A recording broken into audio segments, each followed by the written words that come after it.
Hello guys, আসসালামু আলাইকুম। আমি আদিব। সবাইকে স্বাগতম আমাদের নতুন ব্লগে। আমরা এখন অবস্থান করছি যশোর গদখালি পানিছাড়া যে পার্কটি সেখানে। তো আজকের ভিডিওটা আশা করি আপনাদের অনেক ভালো লাগবে। আমরা শুরু করেছি, আমার সাথে আমার ফ্রেন্ডরা আছে।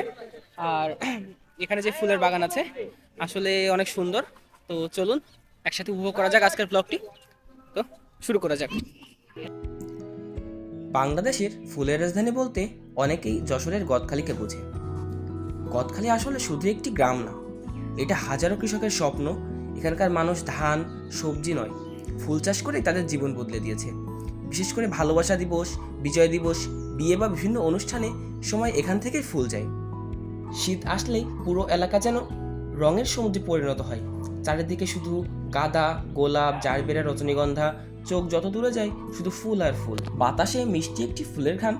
সত্যি বলতে এখানে আসলে মনটা ভালো হয়ে যায়। একসময় এই এলাকাটা ছিল সাধারণ কৃষি জমি, কিন্তু ধীরে ধীরে ফুল চাষ শুরু হয়। আর আজ গদখালি বাংলাদেশের সব থেকে বড় ফুল উৎপাদন কেন্দ্রগুলোর একটি। আপনি যদি প্রকৃতি ভালোবাসেন, ছবি তুলতে ভালোবাসেন বা একটু শান্তি পরিবেশে সময় কাটাতে চান, তাহলে গদখালি হতে পারে আপনার জন্য পারফেক্ট একটি জায়গা। এটা শুধু একটি ফুলের গ্রাম না, এটা ভালোবাসা, পরিশ্রম আর স্বপ্নের গল্প। প্রথমত আমরা যশোর থেকে সোজা ঝিকরগাছা হয়ে গদখালির পানি ছাড়াতে আসি। এরপর নিউ ভাই ভাই মিরাক্কেল গার্ডেন নামে যে পার্ক, এখানে আমরা ঢোকার চেষ্টা করি, যার টিকিট মূল্য ছিল 50 টাকা করে। ঢোকার পরেই আমরা দেখতে পাই চারিদিকে অসংখ্য ফুল। এই ফুলগুলো সাজানো ছিল টবের মধ্যে। ক্যামেরা যত কাছে যায় তত স্পষ্ট হয় প্রকৃতির নিখুঁত শিল্প। গদখালির এই ফুলগুলো শুধু সাজানোর জন্য না, এগুলো কারো ভালোবাসার বার্তা, কারো ক্ষমা চাওয়ার ভাষা, কারো আবার নতুন শুরুর প্রতীক। হালকা বাতাসে যখন ফুলগুলো দুলে ওঠে, মনে হয় প্রকৃতি নিজেই গান গাইছে। এখানে দাঁড়ালে বুঝতে পারবেন সৌন্দর্য আসলে খুব সাধারণ জিনিসের মধ্যেই লুকিয়ে থাকে। Guys, আমি এখন আছি নিউ মেরাক্কেল পার্কটিতে। এটা নাকি পানিসারার সব থেকে ভাইরাল পার্ক। আর দেখতে পাচ্ছেন সামনে অনেক ফুল, প্রচুর ফুল আর ফুল। পার্কটা আসলে অনেক সুন্দর। আজ হচ্ছে আহ, মঙ্গলবার। আজকে অনেক মানুষের ভিড় আছে এখানে। এটা শুধুমাত্র একটি পার্ক, এখানে অনেকগুলা পার্ক আছে।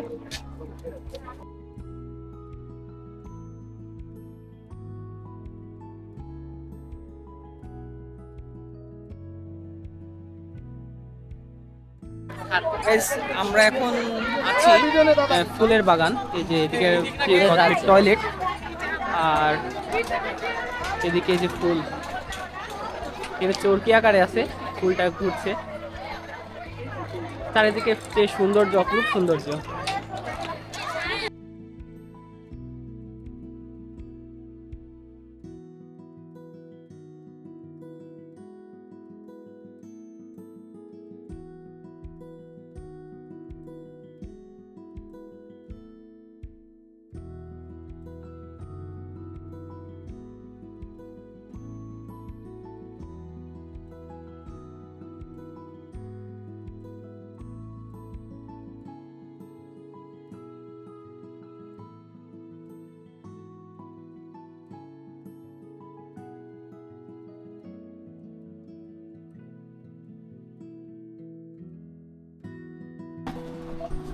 এই সামনে দেখা যাচ্ছে প্রজাপতির আকারে ফুল সাজিয়ে রাখা আছে।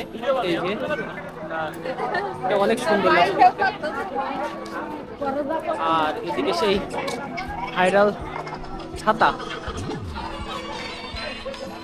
এদিকে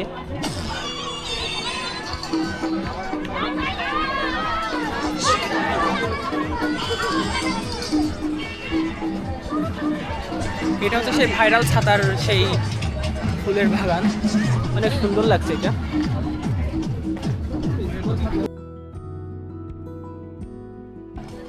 ফুলের এখানে মানে যে সমাহার, সবাই দেখলেই প্রেমে পড়ে যাবে এটা। আর অনেক ফুল প্রেমী, প্রকৃতি প্রেমী মানুষ এখানে আসে। আসার পরে তারা হচ্ছে এই ফুলের সাথে ছবি তোলে।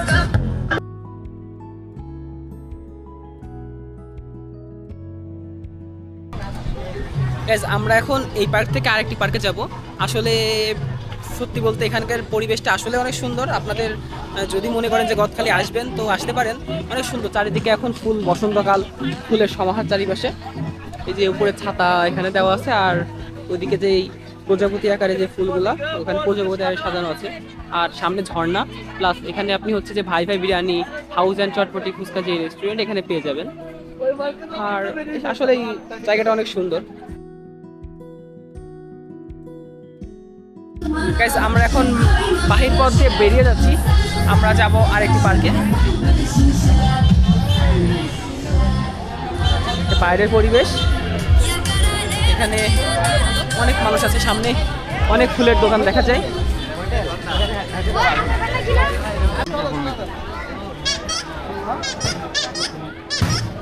এদিকে পার্ক আছে, প্লাস এদিকেও পার্ক।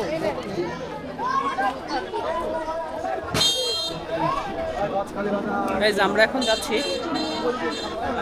খাবারের হোটেলে। চলুন দেখা যাক কোন দিকে যাওয়া যায়।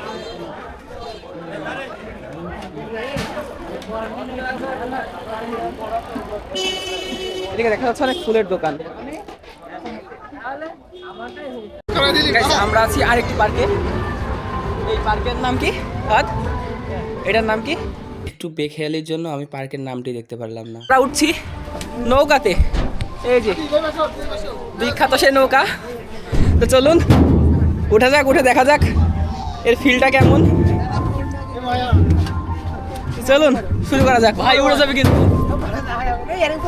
সামনে আছে ফাহাদার হৃদ, এই ফাহাদার রিঙ্কু, আর এদিকে আমরা। বলিস নি গাইজ, চলুন দেখা যাক ফিল কেমন হয়। এই পার্কে এই যে নাগরদোলা আছে, এদিকে ছাতা আছে। গাইজ, এটা চালু করলো এখন।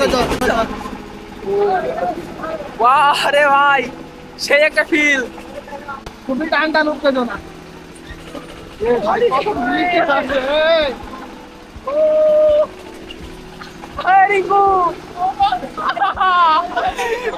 সেই ফিল,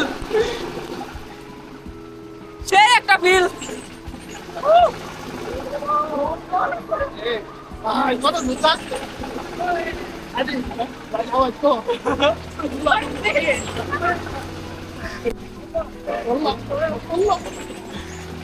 আপনারা অবশ্যই এটা উপভোগ করবেন এখানে আসলে।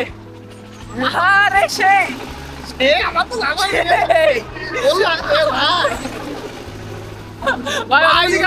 জীবন থেকে ভয় করছে।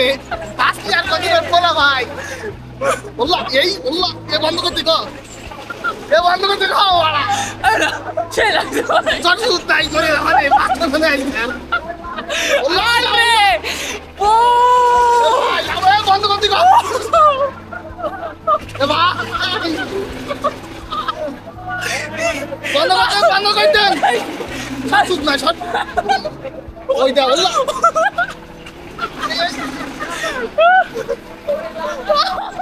বন্ধ করতে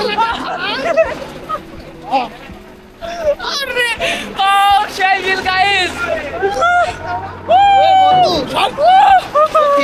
আমি তো এখানে জীবন মরণের প্রশ্ন দেখছি, রাখলে আর কোনদিন উঠবো না ইনশাল্লাহ। এনে শেষ।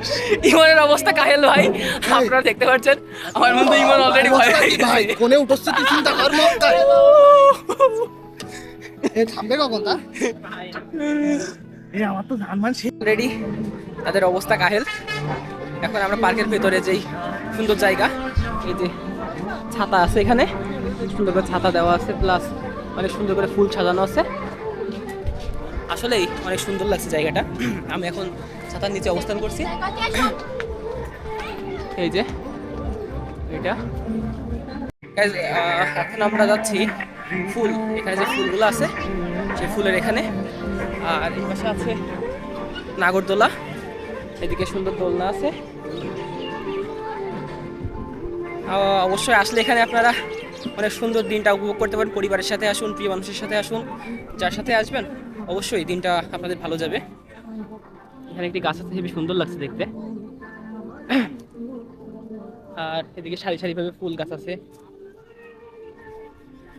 তো আমি সাজেস্ট করবো আপনারা আসলে হয়তোবা উপভোগ করে অনেকটা আনন্দিত বোধ করবেন। আসলে অনেক ভালো লাগবে। তবে আমি সাজেস্ট করবো অবশ্যই আপনারা আসলে নৌকাটায় উঠবেন। আর নৌকাটা উঠলে বুঝতে পারবেন যে একটা অনুভূতি কেমন। আসলে সেই একটা অনুভূতি আমরা পেয়েছি, সেটা আমি বলে হয়তো আপনি বোঝাতে পারবো না। তো চলুন সামনে আর কি কি আছে দেখা যাক।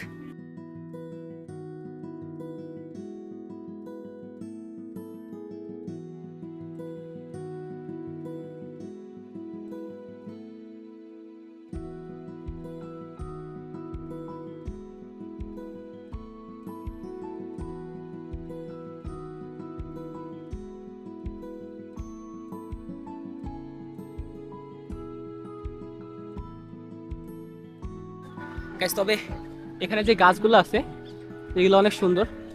এখানে সবাই ফ্যামিলি সাথে ঘুরতে আসছে। প্রায় আমরা দেখলাম এখানে অনেক বাস অলরেডি স্ট্যান্ড করা আছে, অবস্থায় আছে। তো অনেকেই অনেক জায়গা থেকে পিকনিকে আসে আর ফ্যামিলির সাথে বা প্রিয় মানুষের সাথে ফুল নিয়ে এখানে আসে। এদিকে সুন্দর যে লাভ কর্নার আছে।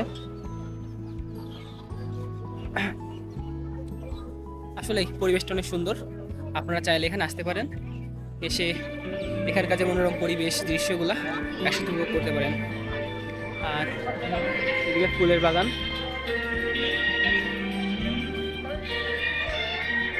এদিকে সামনে ফুলের বাগান লাভ লাভ মতো করে রাখা হয়েছে। এই যে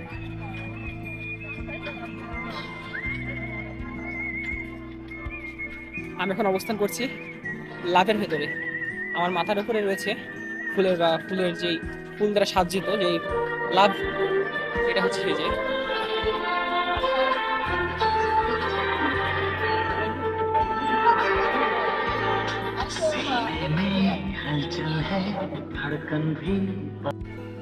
আপনারা সপরিবারে এখানে আসতে পারেন।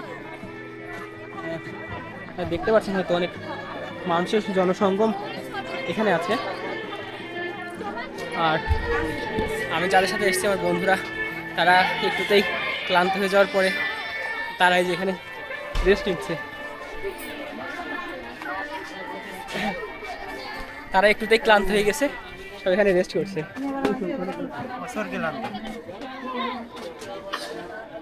ভাই, আপনার অনুভূতি কেমন ওই নৌকাতে উঠে, তাই বলেন। জান হাতে করে বেঁচে আইছি। আর উঠবেন গাইজ? রিঙ্কু ভাই আর নৌকাতে উঠবে না, সে অলরেডি স্টপ করার মতো ভাব হয়েছিল তার।